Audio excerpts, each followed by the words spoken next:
On va commencer d'ici quelques minutes. Ça marche les copains? Allez, recommencez à parler parce que c'est hyper gênant après pour moi. Et donc moi ma carte c'est 2000, 2001, 2002, 2003, 2004 jusqu'à 2005 je prends. Je le mets. Alors le Venice Comedy Club il est né suite au Covid où moi je venais d'arriver à La Rochelle et je mourais d'envie de jouer, de remonter sur scène. Un soir j'ai rencontré moi qui avait un comedy club à l'époque, qui a fait une seule date. Et je lui ai dit que moi j'avais très envie de jouer et en fait il m'a mis en relation avec Lucien et parce que lui aussi avait très envie de jouer et en fait le Bennett Comedy Club est né un peu à ce moment-là où on s'est tous vus et on s'est dit en fait on va créer nos propres scènes. Un chanteur de soul très connu.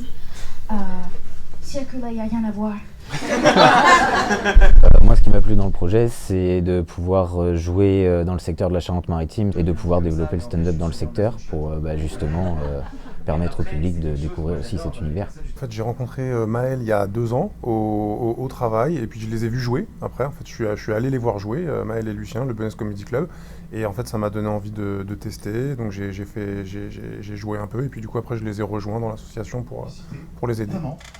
Wesh, David Hitler, c'est bien lui qui a écrit Minecraft.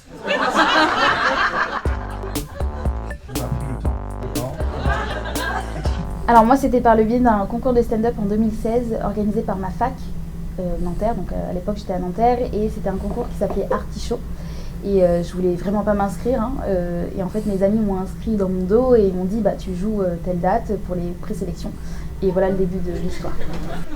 Ouais, ça fait quoi? Vous êtes en couple ou vous êtes pas sûr? Qu'est-ce qui se passe sur le projet? Ok.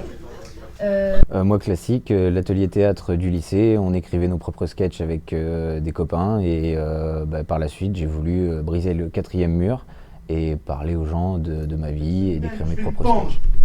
Arrête de lire ça, c'est impossible. Parce qu'il faut savoir faire un nœud pour ça. Et tu portes des baskets à scratch dedans.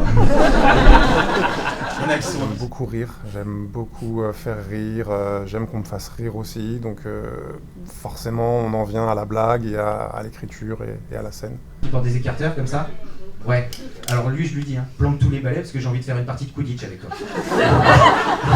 Donc toute la journée, je lui jette des petites boulettes de papier comme ça. Là. Et dès qu'il y en a une qui passe, je fais 10 points, tout le fond d'or. Ça l'énerve. En vrai, moi, quand je sors de scène, le truc c'est est-ce que j'ai fait passer un bon moment à tout le monde? Est-ce que moi j'ai passé un bon moment? Est-ce que j'ai bidé? MDR. Est-ce que j'ai bidé? Non, ça va, ça rit. Mais c'est plutôt ça, ouais. Est-ce qu'on a passé un bon moment, quoi. Comment? Avec un prénom pareil, tu dis que moi j'ai 40 ans? Ça permet aussi, moi, est-ce que quand je sors de scène, j'ai pu m'exprimer sur des choses que je peux pas forcément dans la vie de tous les jours.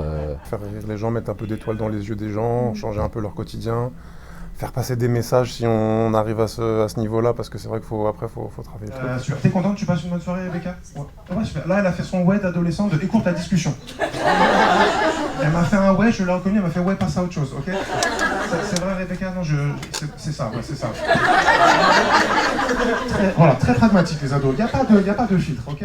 Allez, on va remettre un peu de son, on va rappeler tous les humoristes. Bonsoir, ce soir on était au Cabaret Urbaine, ce vendredi 15 mars, il y avait Lucien, il y avait Toby, il y avait Félix Weinberg et il y avait David et regardez-moi ce public de